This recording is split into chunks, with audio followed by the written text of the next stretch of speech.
Good evening, everyone. I'll start off by reading the instructions. So this is a meeting of the council held in public. It's not a public meeting. There is no fire drill planned, so if the fire alarm sounds, please leave the exit nearest the large screen at the front of the room and proceed down the fire exit to the courtyard. Once it is safe to return, councillors will receive a text message. Officers will also advise when it is safe to return to the meeting. We are recording the meeting this evening using our webcasting system. The webcast will be transmitted live and will also be available on the council's website following the meeting. All mobile devices should be switched off or set to silent so that the meeting is not interrupted by ringtones. Generally, the public seating areas are not filmed. However, by entering the meeting room and using the public seating area, you are consenting to be filmed and to the possible use of those images and sound recordings for webcasting and or training purposes. Anyone intending to film or audio record any part of this meeting is asked to do so in a manner that does not disrupt this meeting.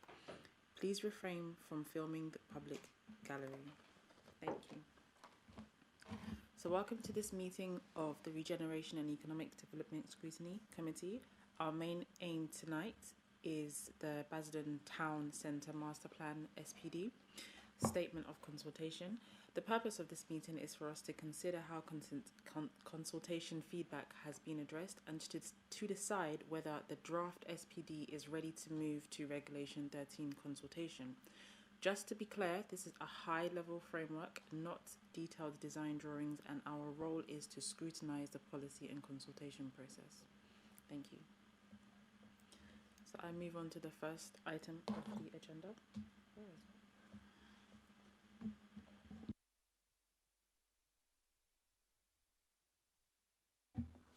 Thank you. Apologies from Councillor Turner with Councillor Barnes substituting. Thank you.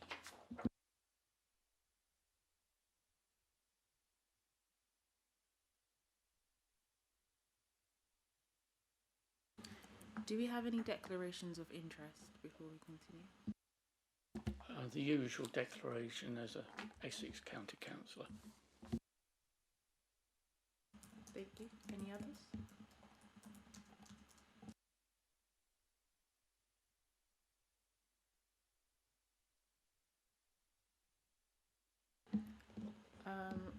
Has everyone had a chance to look at the minutes from the previous meeting? Are we all in agreement? Yeah? Okay.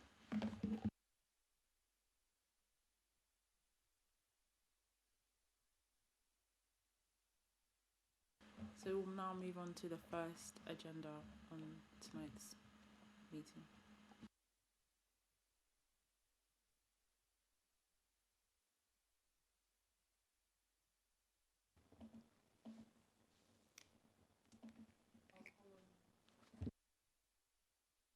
I'll call on the officer to present. So, good evening, everybody. I was just going to use this presentation as a quick overview of the report that you have obviously in front of you tonight. This helps to bring together a little bit of a high-level overview of some of the responses we've had from the consultation and the work that was put in throughout the consultation of the Basildon Town Centre Master Plan. So if we can move next to the next slide, please.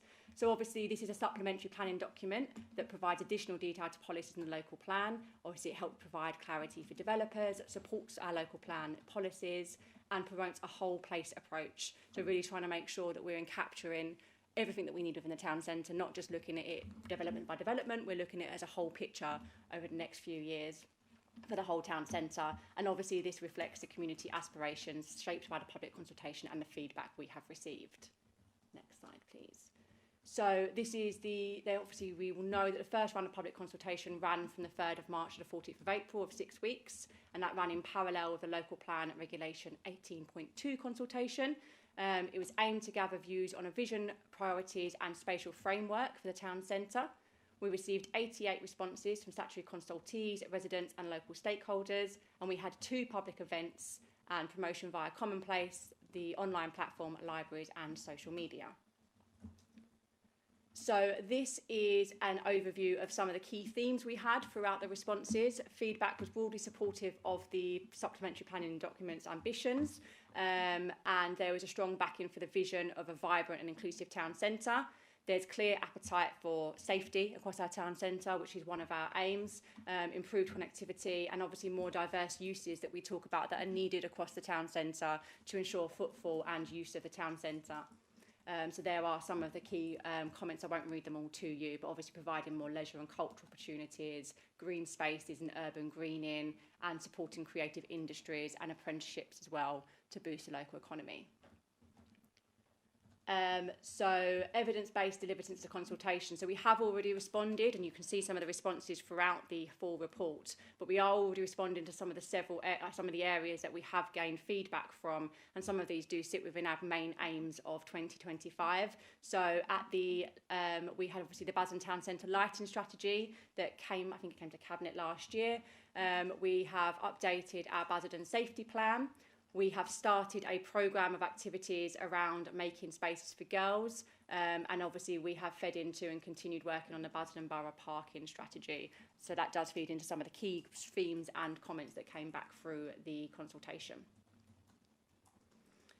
And then this is a summary of some of the key actions. These are within the report, but obviously just to highlight a couple of these for you, to make the town centre more inclusive and accessible. So we obviously want to make sure that we're engaging with the right groups, and that's looking at around safety, especially for women and girls. The town centre safety plan, we obviously brought to Cabinet last week a town centre safety plan, and some of the initiatives we're going to take to help support the safety within the town centre with CCTV, hoarding, lighting, etc.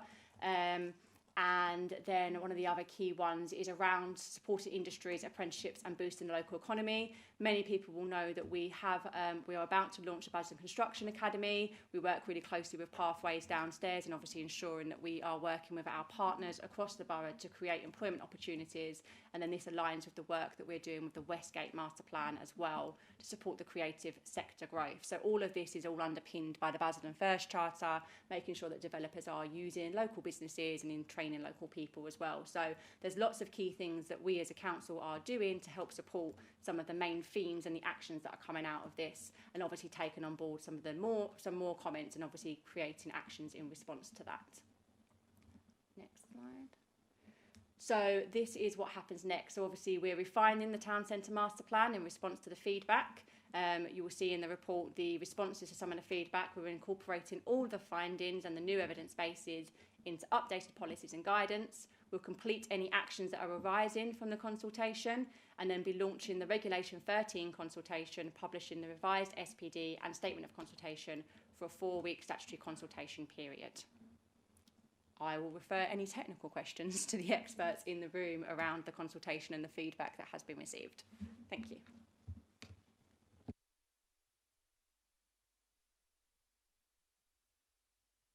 Do we have any questions?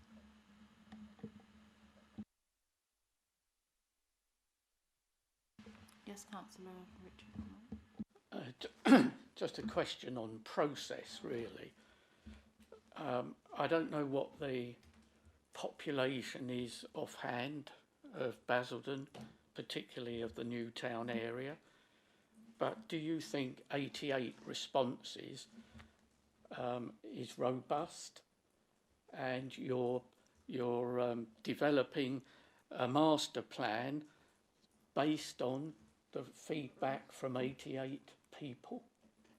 That seems a very small number to me.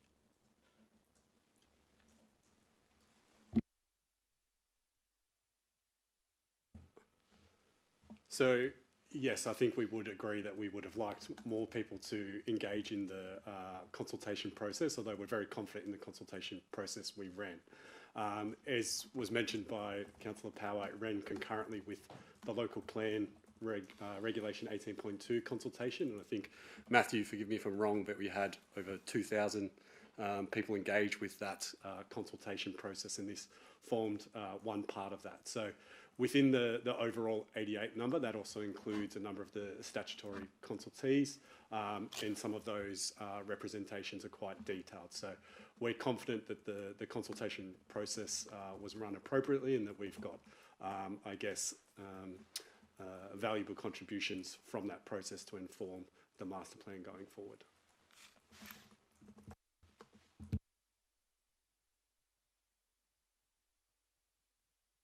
Any other questions? Yes, Councillor Ball. Yeah, just kind of carrying on from what Councillor Moore said. The Regulation 13, do we know when this is, and are we confident we'll get more than 88 responses? Yep, so Regulation 13 consultation will run concurrently with the 18.3 consultation later in the year with the broader local plan. I can't speak to the number of responses we'll get, but obviously we'll push for as many as possible. We're always looking to improve the consultation process. We work with a platform called Commonplace that is, I guess, their whole business model is around supporting public consultation and making it as accessible as possible. So we'll work closely with them to make sure that there's any lessons learned from previous consultation that's included, and hopefully we can boost that number for the next round. Okay, thank you for that. So we have no dates for the Reg 13 yet?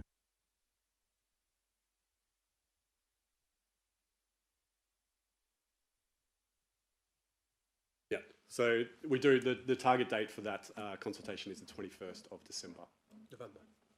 November, forgive me, November. It's all coming around very quickly. So it's 4 weeks from the 21st of November, is that right?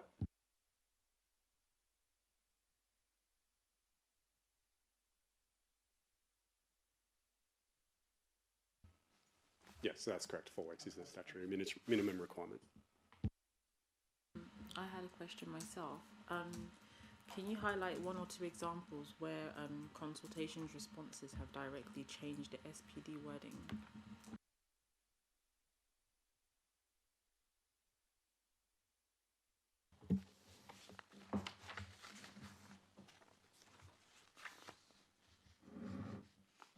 So we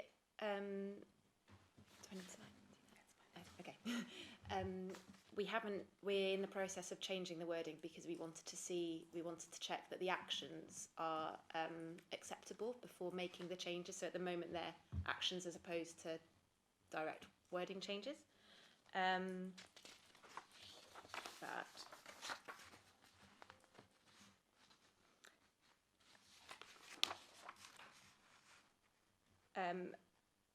For example, there was a comment from NHS England that was NHS that was worried about that noted that limiting ground floor bedrooms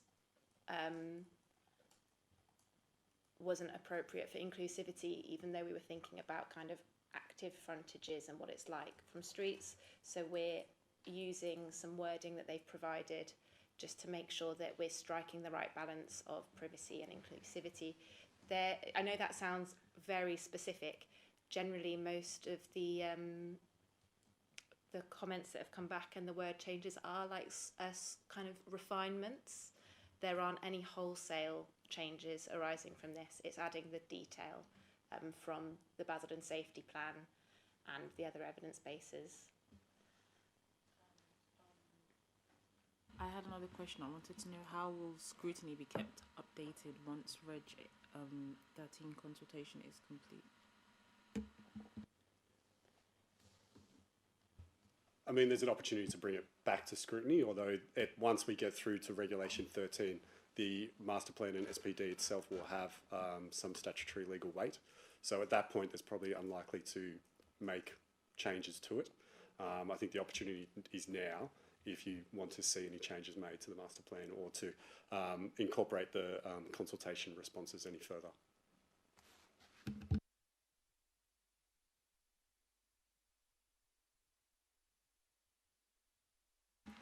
Councillor Harrison. Thank you, Chair. Yeah, I mean, going back to the point on the consultation and number of responses, I've just thought that looking through this, turns out I actually live in the town centre apparently, which I didn't think I did. I thought I was just outside, but yeah, I mean, maybe for the next Reg 13, it'd be good to sort of write directly to the people that live in the because I don't remember ever receiving a sort of a letter or anything encouraging me to. I mean, I was aware that the consultation was on because primarily because I'm a councillor, so I'd hear about it here. But yeah, might be something to sort of write to the people actually living in the area that's designated as the town centre directly to get their views. Yeah, we'll take that suggestion on board. I mean, I think traditionally we've moved away from paper letterbox drops, and it's been, I guess, in line with best practice with consultation to date. That didn't necessarily result in the best outcome or more people contributing to the consultation process. So that is where we've engaged with Commonplace to provide us with advice on the best way to engage individuals and residents. But, you know, more than happy to take that recommendation on board and see if we can incorporate it into the next round of consultation. Councillor Moore? Yeah, thank you. I'm going to show my age now. On 3.3, public realm and open spaces, it states here, Basildon's pedestrianised civic squares are key to the town centre public realm. With varying degrees of enclosure, they provide gathering places and present opportunities for meanwhile use. Could you please define what meanwhile use means? I've never heard the expression before. It may be an age thing, but...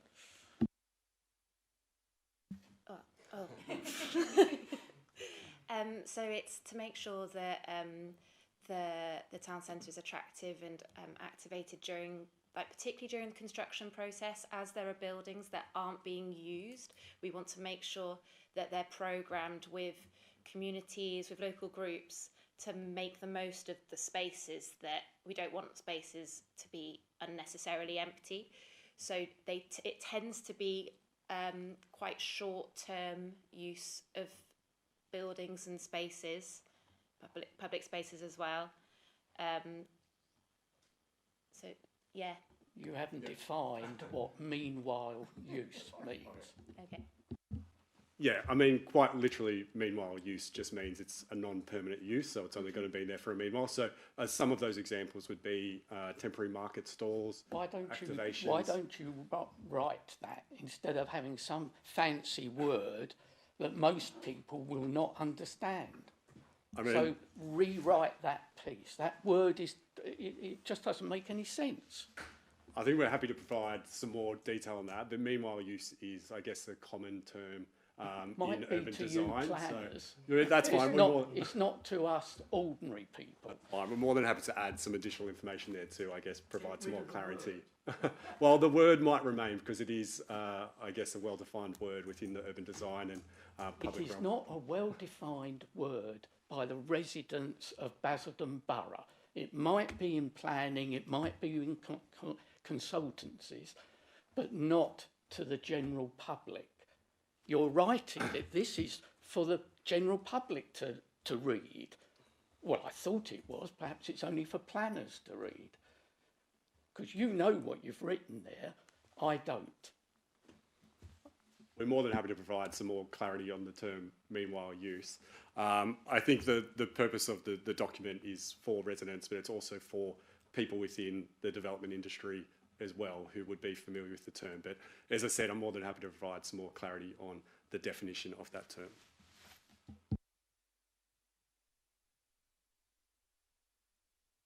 Councillor Barnes?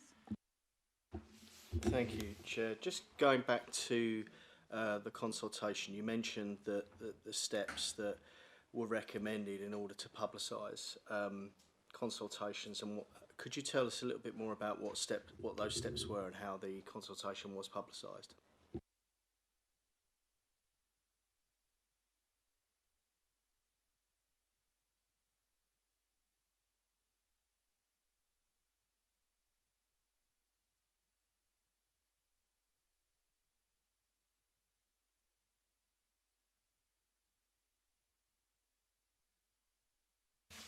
Councillor, the 18.2 process obviously encompassed the local plan and which had a focused consultation on specific areas, and also the master plan at the same time. So the local plan was publicised, and the master plan was essentially publicised at the same time. So there were events which Isabel will be able to spell out the events specifically for the master plan, but the local plan was just concurrent with that. Do you want to so. Thank you. Sorry. We had an event at Eastgate Shopping Centre, so we actually had a stall with kind of posters, and we were there for the morning and spoke to many people passing by who had questions. And then we had a separate event at the Towngate Theatre. Both of these were also about the local plan Reg 18.2, but we had specific kind of officers there to answer questions on the master plan, and we had specific kind of posters there, so it was clearly represented at the same time. Thank you for that.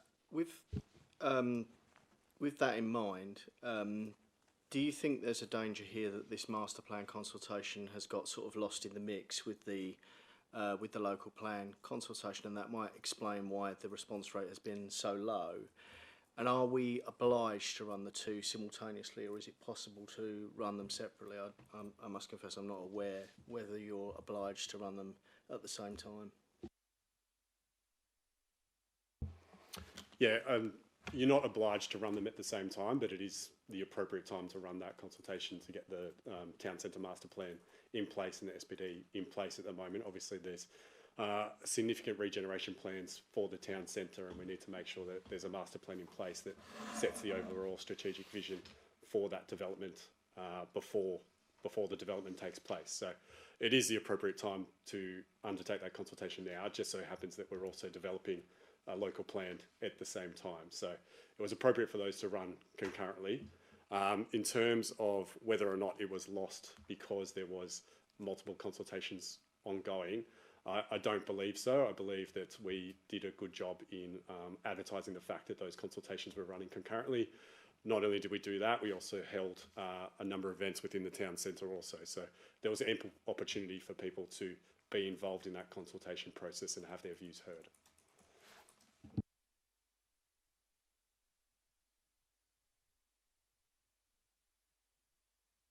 Do we have any more questions? Oh, Councillor Harrison. Thanks, Chair. On the Eastgate page, I think it's 89, it says about the opening hours are from 9 till 5:30 currently. Am I right in understanding that the NHS centre, when it's opened, will be, is it 24 hours, or is it certainly longer than 9 to 5:30? And then when that is opened, if it is open for longer than 9 to 5:30, will that then sort of have a knock-on effect, and maybe like the McDonald's next door and things like that will want to stay open longer to facilitate that? Just wondering if those times are likely to change thanks to the NHS centre.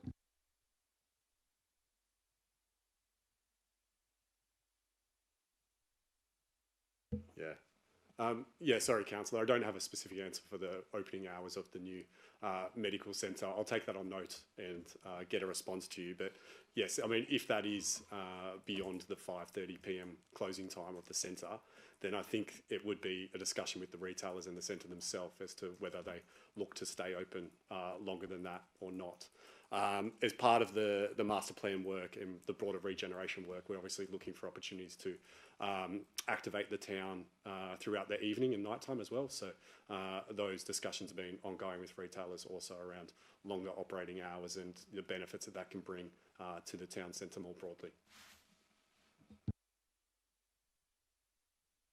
Do you have any more questions? Oh, Councillor Moore. Yes, thank you, Madam Chairman. Under leisure, culture and community, there's no mention of the arena, and we're due to review the arena work plan or something in December. But why, if we're going to have an arena, why isn't it part of the master plan for the town centre? So the master plan in front of you is the one that was that went out for consultation in March. So it doesn't yet include the actions from the consultation, and also on the integration of the Westgate master plan needs to also be brought into the master plan before it goes out for the next consultation. So that's just a timing thing of it's the So when does this committee get to review that?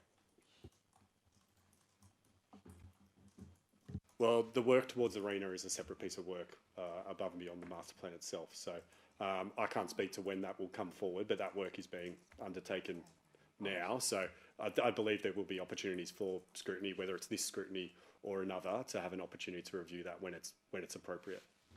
So we have a master plan for Basildon Town Centre and a big chunk called Arena that members of the public know nothing about because we're only publishing the master plan framework. With maybe, in a few months' time, another master plan for an arena. Makes no sense to me. We're consulting, the general public will, they get so confused because you'll be consulting them all the time on something that's come, the next thing that comes along. So why can't we coordinate it and have one master plan for Basildon?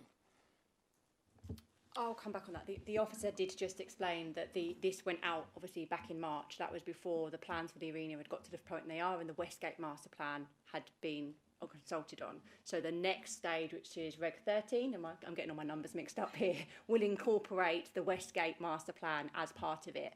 So, and I think that is here within the report that they are the actions we'll be taking to incorporate the Westgate master plan into the Basildon Town Centre master plan, and that will be the consultation for the Reg 13. So it is coordinating and bringing them all together in the next consultation. So when do we see it, this committee? Obviously, we can bring that post-consultation. What's the point of that? I thought we were supposed to be reviewing it before it goes out to consultation. Before it went out to consultation. I mean, obviously, the chair may be able to add things, but I don't believe this consultation was reviewed before it went out to consultation by scrutiny. I'm not sure fully of the process, but that may be something that can be requested. Certainly in the past, we've always done that. Not now, but in the past, we've always had a scrutiny committee before a consultation and a scrutiny committee after to look at the results. You do things differently, obviously. Thank you, Councillor Moore. Can we just bring it back to what we're actually here to talk about today? So, do we have any more questions? Okay, so this item's for noting, and we're going to move on to item number 5, which is an update on draft new local plan.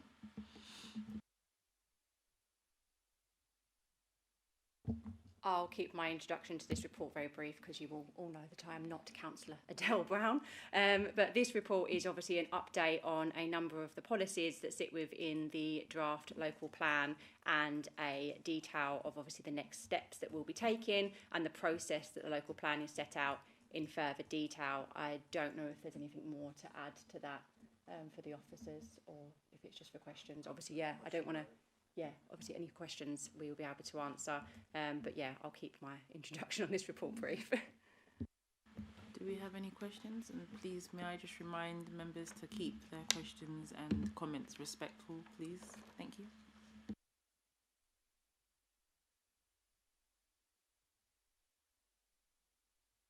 Councillor Ball? Yeah, thank you, Chair. I'm just looking at the timetable of the local plan, and it looks like it goes into 2027 now.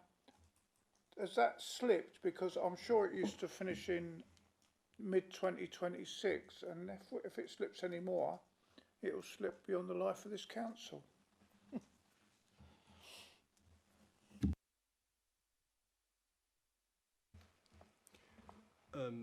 Yeah, that appears to be. It should it says 2027. It should say 2026. So I do apologise. Yeah, that should be amended. It's the adoption should be Q4 2026, and then those dates work backwards. So I do apologise, and thank you, Councillor, for noting that. So these dates are wrong then in this timetable, is that right? Yeah, it should be from independent regulation 24 should be from should be in Q2 Q3 2026. 25 reg 25 should be in Q3 2026, and adoption should be Q4 2026. So I don't know why that's 2027. I do apologise. Say that again. Regulation 24, the independent examination should be what? Q3 20. Q2, Q3, yeah. Okay. Q2, Q3, and then it should be Q3 20. Q2, 3, when? 26. Adoption. Thank you for that. Yeah. Do we have any more? Councillor Moore? Yes, I'm a bit confused with the front sheet to the executive summary for this. It says update on draft new local plan, but it's a report to the Community and Partnership Scrutiny Committee. So am I at the wrong committee?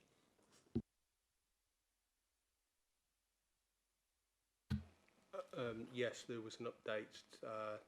Document title has been changed to the correct document title, Councillor.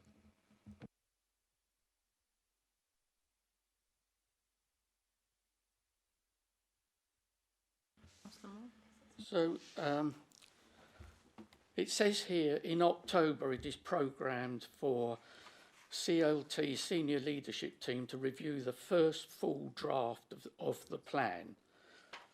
So that means that this committee is not looking at the first full draft of the plan. So we've only got a bit of it here. Am I understanding that correctly? And when will the full draft of the local plan come to this committee for our review?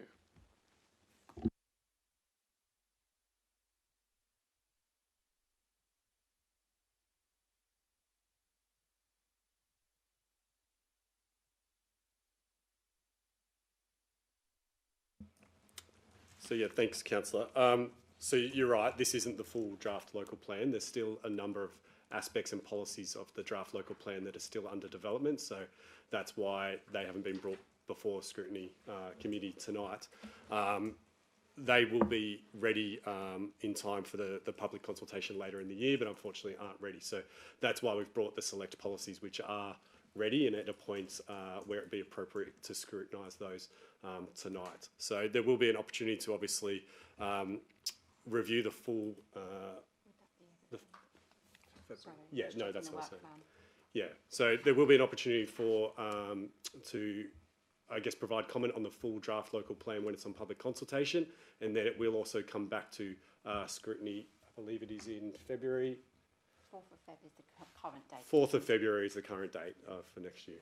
But you know as well as I do that that's round the wrong way. It's just what we talked about on the master plan. You're not scrutinising what's going out to the public. You're giving us a couple of policies, and the rest we have no idea of. We have no right of challenge. But we can participate in the public consultation. This is absolutely wrong. Absolutely wrong. The process is wrong.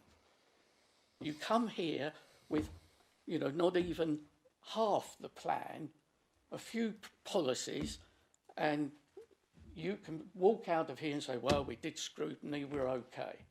And I'm objecting to it. I know there's nothing I can do about it, but I'm very strongly objecting.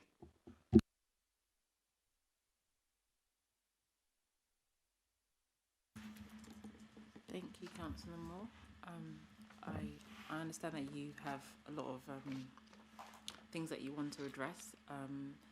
Officers, do we have anything to respond to Councillor Moore? Yeah, thanks, Chair. I mean, I think I already touched on it before when I said, you know, we've brought the policies that are ready for scrutiny tonight, and that's the select policies within that report.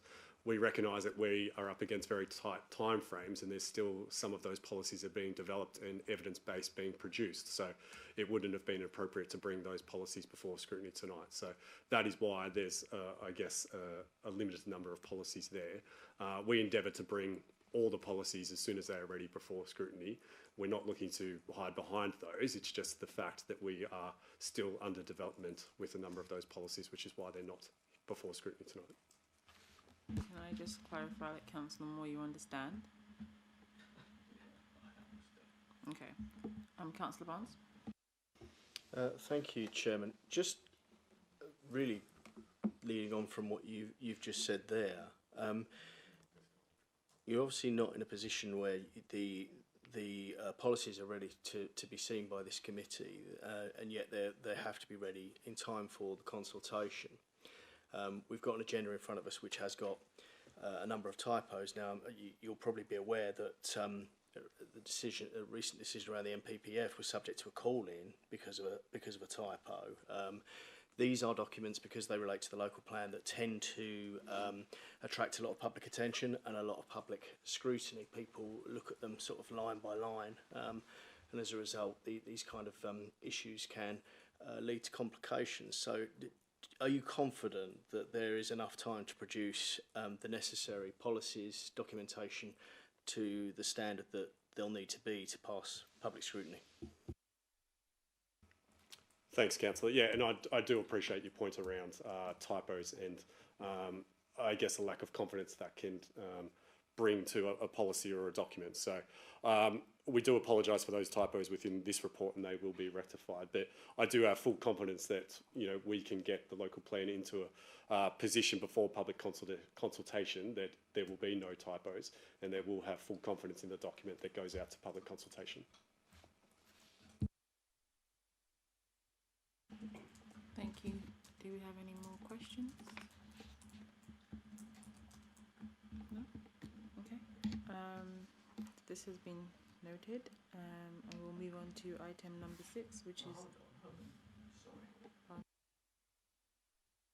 Apologies, I didn't see your hand. You're talking about 200 and something pages, and you know you want to move on very quickly. I didn't see your hand. I'm on page 197, and it talks about here the policy.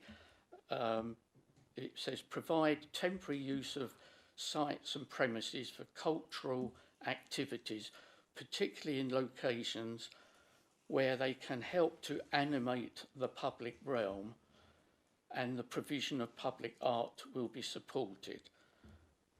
Can you explain what that actually means, please? Thank you.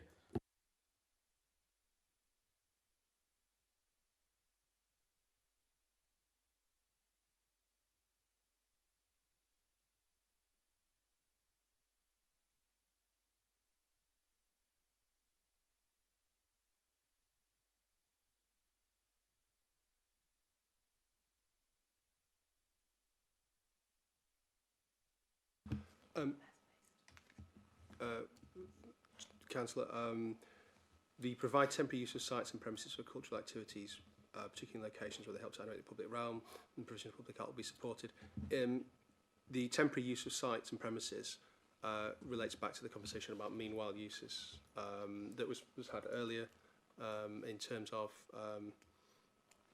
this being well, the temporary uses will help animate, as Belle was saying earlier, they help animate and bring use into somewhere where otherwise, if you don't have any use in a space, say your building is being redeveloped, or you might want to move a use that was occupied somewhere else, keep it active while that's going on, and it also keeps eyes on the street, it keeps a place active and animates the public realm. So that's the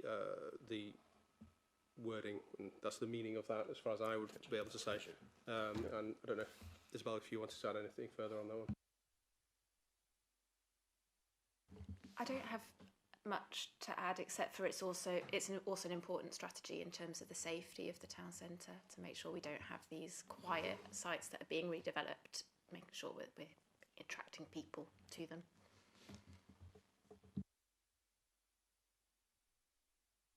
I have another question. In the withdrawn local plan, policy DES 6 was about managing advertisements. I don't see where that's now covered. The issue we have in Basildon is unauthorised advertising. We've had posters and large advertisements put on side of buildings and so on. So we had a policy in the withdrawn plan, and I can't see it here. So do we have an equivalent to DES 6 somewhere? Thank you, Councillor. Yes, we do, and the advertisement policy is currently in draft form, and it sits within the development management policies, so I can say that it is currently being written. I think I've just proven my point about scrutinising the local plan before it goes out to consultation, and here you've said it's in draft, I can't see it, we can't scrutinise it. It's really very bad. Do we have any other questions?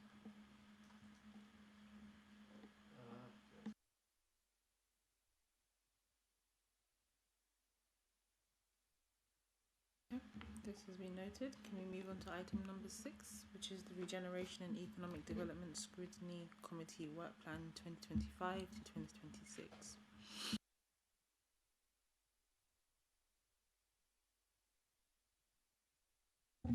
Thank you, Chair.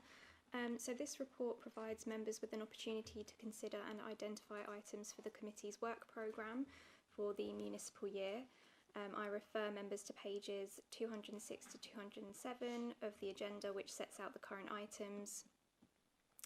So the report is asking that the committee notes and endorses the items currently identified for the 25-26 work programme as set out in the report, and considers any further items that need to be added, and that the committee notes the Cabinet Forward Plan and considers any items that fall within its remit that it may wish to consider.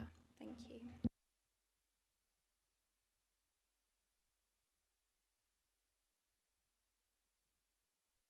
Councillor Harrison. Thanks, Chair. I'm just looking at for 3rd of December the BTCM and the town centre. Seeing as we've spoken about the town centre this evening, what's the "and the town centre" part on the end of that item? Well, thanks, Councillor. Sorry. BTCM refers to obviously the Basildon Town Centre Management Company, so it relates very directly to Basildon Town Centre. So it'll be to do with the transfer of that company to council ownership, and then the aspirations for how that company can be used to improve and support the regeneration of the town centre.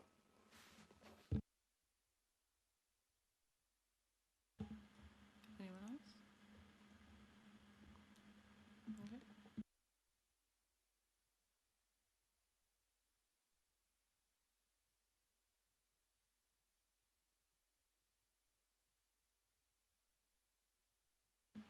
Since we do not have any other questions or recommendations or suggestions, I will close the meeting.